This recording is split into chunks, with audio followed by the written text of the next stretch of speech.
Hi, Katarina here with Beauty Junkies. Today I'm going to share with you how to use the Pro Precision Eyeliner Brush to apply gel eyeliner to your eye in just a very few easy, simple steps. So let's begin.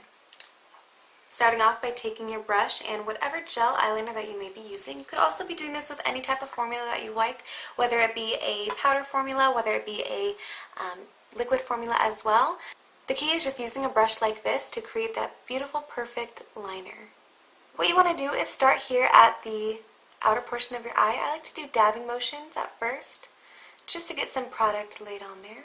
What this is doing is going to be adding a lot of definition to the base of your lashes. So it's going to make your lashes appear fuller. It's going to make your eye appear larger as well. Like you can already see just from adding just that little bit. Kind of opens up your eyes and just gives more definition to the lash line. If you would like to do a small wing, you definitely can. This brush is perfect for that because, again, of that angled point that it has. I don't have to do a large wing, but maybe just kind of extending the eyeliner out a little bit and upwards, like you can see right here. Gives a beautiful lift to the eye as well. This brush does such an amazing job because it is so small and tapered that it gives that beautiful, precise line. And here's the final result using the Pro Precision Eyeliner Brush to apply gel eyeliner to your eye in just a very few easy, simple steps.